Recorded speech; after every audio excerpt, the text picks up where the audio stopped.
Sup, ladies and gentlemen, Akulon here, and welcome back to each and every one of you. And of course, if you are new to the channel, thank you so much for joining us. I am very happy to have you here. Of course, the video you're about to watch, I just quickly wanted to make this intro to make this clear. We actually recorded this video about 2 weeks ago during the Sunday Night Chill show. This was a discussion about Anduin and exactly what the purpose of Anduin is and why the jailer really seems so hell-bent on wanting Anduin for, once again, whatever purpose. So this, of course, was done before the newest cinematic launched, where we sort of got a lot more insight into what exactly the jailer has in store for Anduin. While we still don't exactly know what the plans is for Anduin, we have a better idea, I guess you could say. But I thought it would still be fun to look at this video. It would still be fun to see what I got right, what I got wrong, and, where maybe the story could be leading. So I want you to take this time in the comment section. If I got something wrong, you can roast the living shit out of me now because, well, it is hindsight 2020, and yeah, I'd love to hear your thoughts. So with that said, please enjoy the video, slap a like on this video, hit that sub button if you want to get more content like this, and I will see all of you in the next one. Peace out, fam. All right. I'm happy to have all of you here. I'm happy that you all joined for the stream. And this was actually one of the earliest theories this week. So this week really started off great. On Monday, I had this sort of epiphany and I did tweet it out. And a lot of people came back to me. I was like, whoa, that's quite heavy. And that's exactly how I felt when I had this epiphany. When this thought popped into my head, and I was like, oh my God, could this be it? Okay, so we have to talk a little bit about a couple of things that's happening. And for that, I'm quickly going to just look up some videos because why wouldn't we? It just makes sense. So let's just quickly go Sylvanas and the jailer. Because I want you all to focus on how I got to this specific theory.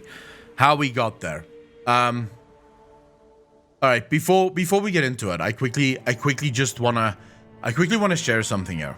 So I made it clear when we did this video, right? I sort of hinted at the fact that listen to how Zovaal speaks about Anduin. Listen to what he calls Anduin, what Anduin is to him, but also pay attention to what Sylvanas says about Anduin, because I think this is gonna be impactful later on. This is definitely going to have an impact at some point. So just pay attention to that at least. All that matters is we now possess the necessary instrument. Okay, so first and foremost, at every point in time, the jailer refers to Anduin not as a person, but as a thing. An instrument. We now possess the necessary instrument. We must begin its preparation. We must begin its preparation. Consistently, it's a distancing fact, right? He's distancing himself from Anduin the person. Anduin is not a person to him. It's a thing. It's a tool that needs to be used. That's it. Sylvanas, on the other hand, does not share that view. Listen to when Sylvanas talks about Anduin. Leave him to me. You've seen what he is capable of when he believes in the cause. A measure of patience may yield superior results. So there's a little thing here that I want to point out. A measure of patience may yield superior results. Sylvanas is patient. We know this. We now know this specifically. She's been planning all of this since she was turned effectively. Since she jumped off the top of Icecrown Citadel, she has been planning this, right? She's been slowly but surely working her way towards this moment, this very moment that she is now, right?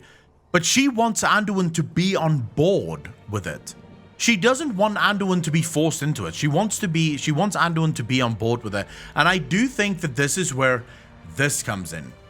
Okay, so the reason I want to watch this cinematic again with all of you is just to reiterate, in case you've forgotten, because I think it's 2 weeks ago that we actually covered this. I want you to pay close attention to the relationship that Blizzard is building between these two characters, the relationship that exists between these two characters, that Blizzard seemingly, they're building the foundation, is what I'm getting the idea that there's a foundation being established here from which everything else will flow. But I want you to pay attention to how Anduin speaks to Sylvanas, and in many cases actually challenges her, but never gets, she doesn't get angry, she doesn't attack him at all. She explains to him, more so than she's ever done before. More so than she's ever done before. No more secrets, no more lies. You are a weapon we will use to achieve our ends. I will not become an instrument of death. So you favor life, is that it? I love that. So you favor life. Is that it? I always have to say it when I get to this point. I've been watching these cinematics over and over and over and over and over again because I fucking love the voice acting for both of these, for Anduin and Sylvanas. This is finally, we're starting to see an Anduin that is fighting back, that is sort of growing into himself and saying enough. Enough. I'm loving what Blizzard is doing with these two characters, by the way. That momentary flicker. Every cruel second spent delaying the inevitable in an endless war that you, like every Rin before you, will not survive. You know the truth. Nothing is fair. Not life, not death. So we're going to tear it all down. And what purpose would that serve? Pay attention to the word purpose. It's not important for this one, but it is going to be important for a later speculation that we're going to be doing in the show.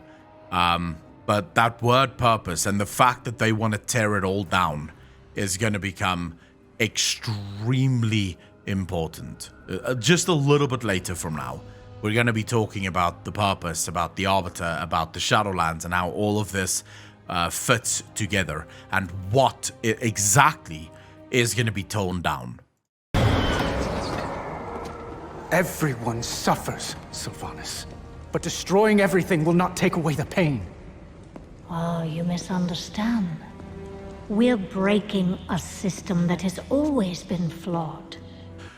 The reason this is so important, and the reason I truly believe people need to pay attention to this, is when Anduin tells her, so by just tearing everything down, she goes, you misunderstand.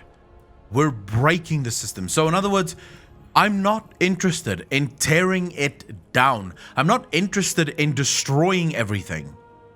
I'm interested in breaking it. The chains that hold us, I'm interested in breaking that. The reason I'm starting with this is going to inform a bunch of the other theories that I've lined up for tonight, is going to be informed by this theory. This theory is sort of the ground zero for the other theories that's going to follow tonight. Now, I want to make clear, before we even get to that part, Sylvanas and the jailer is not on the same wavelength. What the jailer wishes to do and what Sylvanas wishes to do is not the same at all. But anyways, we'll get to that in a moment. And remaking it into one that is just. Do you expect me to believe that all this time, you've been fighting for justice? How can I convince you? From our first breath to our last, every decision is made for us. Then, the afterlife decides what eternity we must endure. We can't even choose who we couldn't control anything. But through the jailer, control of our fate will at last be possible. Look around you! At what and who you've joined. that line I just again want to point out. Not at any point after Sylvanas explains this to him, she explains what happens, right? Because she asked him, you favor life. And he was like, so you want me to believe that you've been for justice all this time? Right? So you've been the one for justice? And she's like, how can I convince you? And then she starts convincing him. He does not take, he does not take objection. He does not make objection. That's the right English way to say that, I think. He does not make objection to anything Sylvanas says. Listen to what his objection is, what he objects to. Will at last be possible. Look around you! At what and who you've joined. What makes you believe? His only objection to everything she said there is, you've joined what? It's okay. Okay, everything you just said, I can get behind. Maybe you're correct there. Maybe you have a point. I'm not saying Anduin is already going, all right, where do I sign? I'm doing this, right? I'm saying Anduin might, in his mind, think to himself, she's got a point. There is a point somewhere there. I need to think about it. I need to mull it over a little bit. That's fine. But I still can't get behind who you've joined. Look around you at what? At who you've joined. Around you! At what and who you've joined. What makes you believe you're not just a weapon to achieve his ends? That is what I want you to focus on. No change. Bland. Blank. Blank expressions. She's looking at him. He says it. There's zero change in her demeanor. This is strange, because if Sylvanas never expected that, right? She never thought that she would be made a weapon. There would have been some reaction from Anduin saying that, maybe some recoil, maybe a little bit of a moment of, some thought. The fact that she looks him dead in the eye means that she has thought about it. She knows it. I genuinely believe that Sylvanas knows who the jailer is. She knows what he wants to do. And she knows that that's not what she wants to do. Here's the thing. The jailer is considered to be the big bad of the Shadowlands. He's considered to be the ultimate evil. He's considered to be the boogeyman, the Sargeras of old, if you will. I do not believe that Zovaal was banished because he wanted to tear it all down.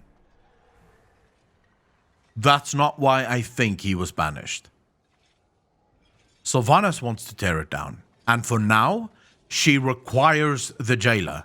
She cannot do this alone. She cannot start this alone. She isn't powerful enough. She's still, remember, mortal. And when I say mortal, what I mean is she's from the Great Beyond. She's from Azeroth. She's Azerothian. She's not a god. She doesn't have the power of a god. So she is using the jailer as much as the jailer is using her. The question is, who's going to be smarter? Who's going to figure it out first? But that's not what this theory is about. I don't want to talk about this at all. I just wanted to give you guys some backstory. Why Anduin? What makes Anduin so important? Take a look at this.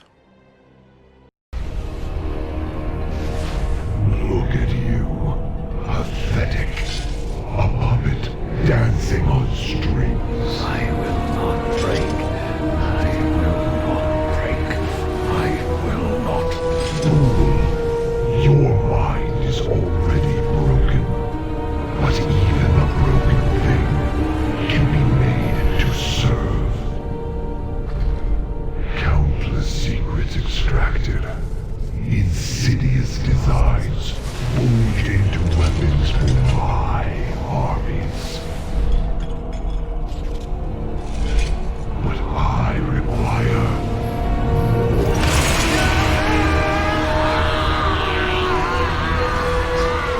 your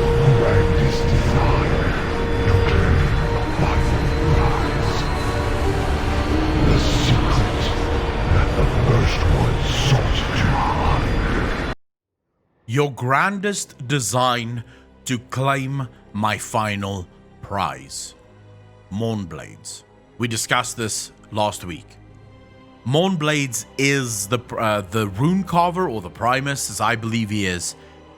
Mournblades is the secret that the first ones sought to hide. Because I believe that a Mournblade is the only thing that can kill a first one. It is the only thing that can bring down a first one. The power of a soul. Now, before you go, Aklon, what even are you talking about? In modern mythology, so if we're looking, for example, at Christian mythology, and by this I mean Hollywood Christianity, not Christian Christianity, so not the Christianity that you practice in church. I don't mean any offense to anyone that is a Christian here. We're talking about the mythology, the story of Christianity.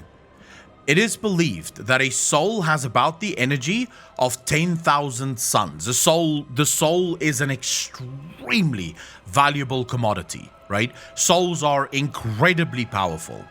Now, if Blizzard was going to borrow, as we've already said, they probably did borrow some from the Christian mythology, and that is a good thing to sort of, shall we say, how can we put this?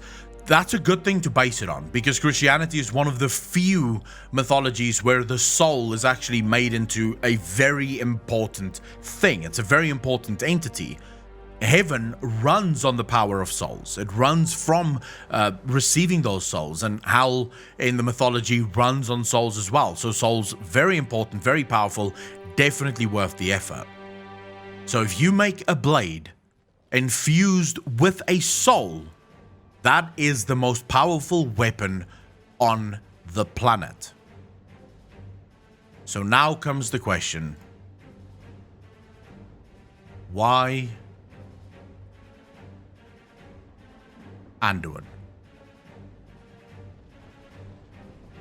Why Anduin?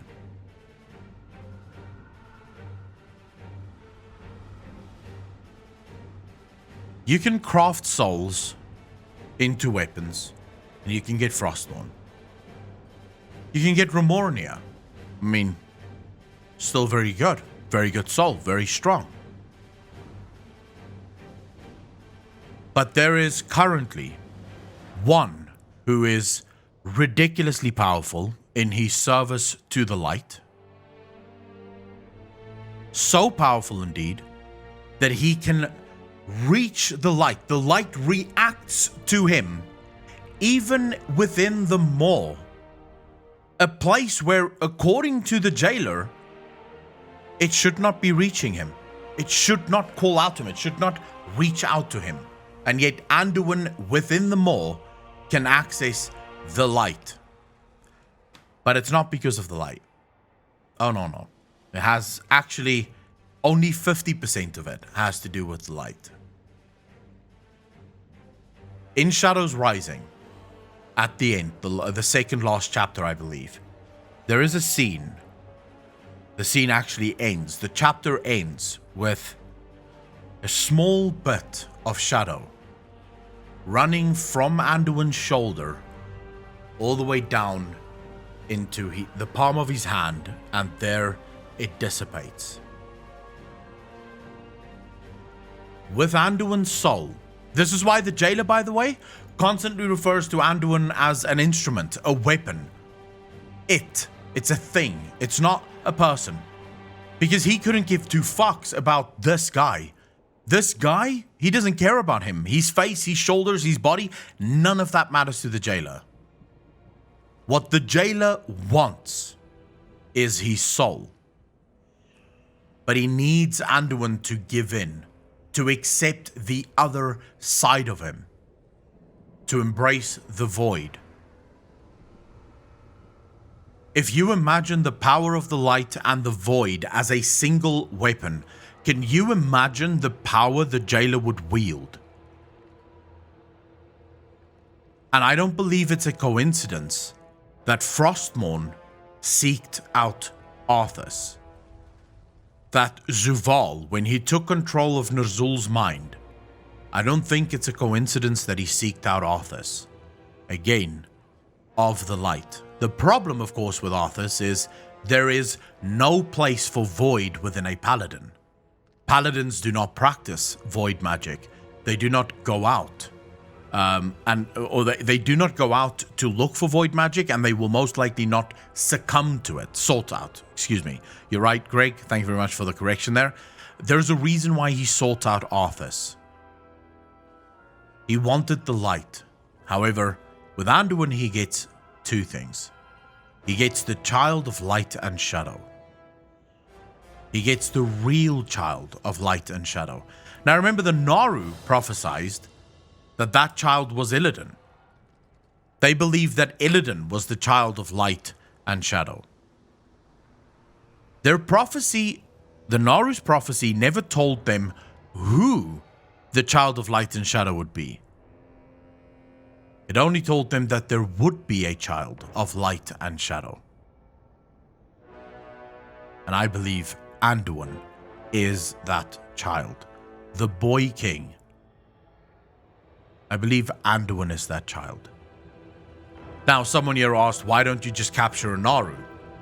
Because I don't think Naru retain their light form when they are twisted into void. It is seemingly something only the mortals of Azeroth can do. We are the only ones that can turn into void and still use light magic. Disc priests, by the way, is the perfect example of this. A priest that wields both shadow and light, and as a form of unity, creates a masterpiece, if you will. Whereas when a Naru succumbs to the shadow, the light is snuffed out. It becomes true shadow.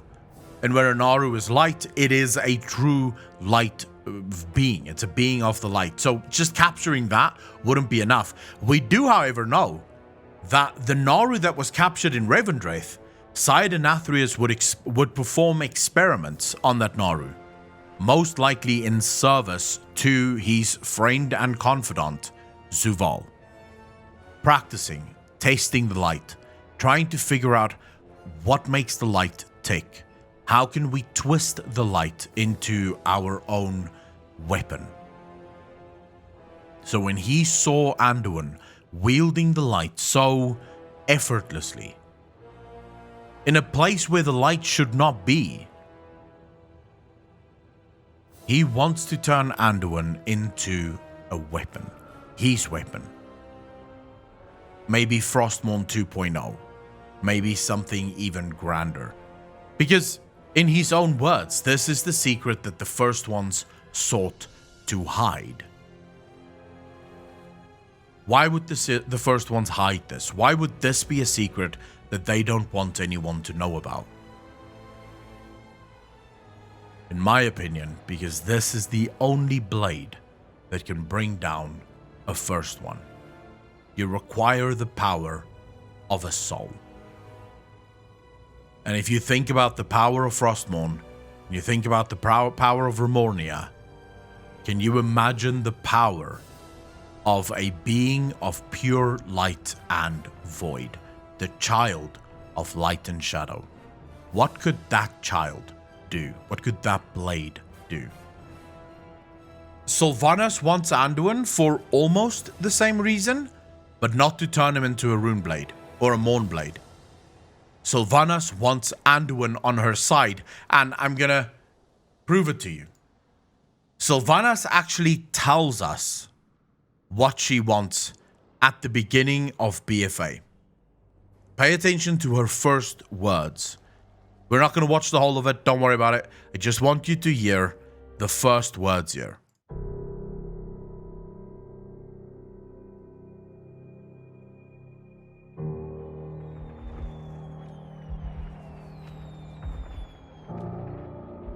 Ours is a cycle of hatred. Alliances forged and broken. We have paid the price for sharing this world. And we have forgotten what makes us strong. Now go back to this cinematic. Go back to this cinematic. We have paid the price for sharing this world. Alliances forged and broken, and we have forgotten what makes us strong. Us. We. Us, mortals. We are strong when we truly stand together. When we're not relying on outside forces. When we're not relying on some god or titan to help us. When we're not relying on life or light or death or any of those things. When we rely on ourselves, that is what makes us strong. Why is Sylvanas putting so much effort into trying to convince Anduin, trying to get him on her side? Because she needs Anduin to see. She needs Anduin to understand what the real problem is, what the real enemy looks like. And I believe that this is the jailer as part of that enemy pool. They're all part of that enemy pool as far as Sylvanas is concerned. She views all of them as bad. She needs the jailer right now. She knows, most likely, maybe she doesn't even know. Maybe the jailer himself have not yet told Sylvanas that he seeks to turn Anduin into a Mournblade. Perhaps that is the moment Sylvanas turns against him. Perhaps that's the cinematic that we'll see, where Sylvanas goes, wait, what the fuck are you trying to do? I thought that he was going to help us. I thought that he was going to fight with us, and he agreed, and now you want to turn him into a weapon for you to wield? That was not the plan. Sylvanas says at the end of this cinematic, right? At the end of this cinematic, Sylvanas tells Anduin that we were never free. Let's just watch that, just so that we can be on the same page as to what she does with Anduin here. We couldn't control anything, but through the jailer, control of our fate will at last be possible. Look around you! At what and who you've joined. What makes you believe you're not just a weapon to achieve his ends? You have a choice to consider. You have a choice to consider. Funny enough, she gives him free will. She tells him, you can choose. It's your free will here. You get to choose this. In the very next line, she's going to tell him that you've never had free will. And yet she is giving him free will here. Join us willingly, or be made to serve. I realize that that doesn't sound much like a choice. I realize that. But it's still a choice. It's still a choice. You may choose to serve us willingly. You may not think so, and yes, it's a Sophie's choice effectively, but it is still a choice. She didn't have to do this, by the way. At no point, and I'm not making a case here for Sylvanas is actually the good guy. I want to make very clear. I'm not making the case here that Sylvanas is a good guy or whatever. I'm saying Sylvanas wants Anduin on board willingly. She wants him to agree to everything, right? Being made to serve, that's a different thing. And I'm wondering, and just literally just came to me, perhaps she does know what the jailer ultimately plans to do with Anduin. And she knows that if Anduin does not agree to serve her, she knows what the jailer will do to him. And she will probably not be able to stop it, right? But it's the free will part here that really gets me. I thought you believed in free will, Sylvanas. We've never had free will, little lion. But that is about to change. You see the confliction, and this is why I wanted to show you the whole part of it. She tells him, join us willingly or be made to serve. Then she tells him, we've never had free will, but that is about to change. So there's a confliction in what she says here. She does believe in free will. There is no free will, but there will be free will. Do you see the conundrum we have here? Sylvanas herself is in a conundrum. In order to get what she requires. In other words, in order to get free will, she needs to make one person, she needs to force one person to do her bidding, right? Whether he wants to or not, in order to get that free will. But this is why I believe this entire cinematic is so important. Because it will be Anduin's influence on her that changes her mind. It will be Anduin's influence on her that makes her see that she is wrong. That what she wants is wrong. And this Rosie isn't quite simping for Sylvanas, because I don't agree with what Sylvanas wants to do here. I don't agree with her wanting to force Anduin, but I do think that Blizzard is setting it up. Sylvanas had the exact same thing with Saurfang, where she showed, or she said to Saurfang, "You disappoint me." Saurfang did not see the truth. He could not see the truth because she didn't share it with him. She kept her cards way too close to her chest. But I genuinely do not believe that Sylvanas wishes to turn Anduin into a Mournblade. I think Sylvanas wants Anduin to join willingly, because she will need Anduin if she is going to take on the Jailer and the Shadowlands. If she's going to take on the Eternal Ones, she requires all of us. She needs all of us. Alliances forged and broken, and we have forgotten what makes us strong. This, I thoroughly believe, is what she meant with it. All of this was part of the plan. We need to work together. Not trust on outside forces, not trust on the gods. Just us versus them. Bring it all down. I have more speculation theories that stem from this. I have a lot more thoughts in my mind rattling around, wondering just how powerful this thing could be. Is this correct? I don't know, but I want to hear from you. What do you guys think? Yes, no, agree, not agree? Do you think I missed something? Is there something that you maybe think would be a better explanation for this? Because as far as I'm concerned, this fits everything. It's one of the only theories that I've done where I don't see the plot holes in it. I don't see how the plot holes would present themselves. But if you have anything, I would love to hear it. Absolutely love to hear it.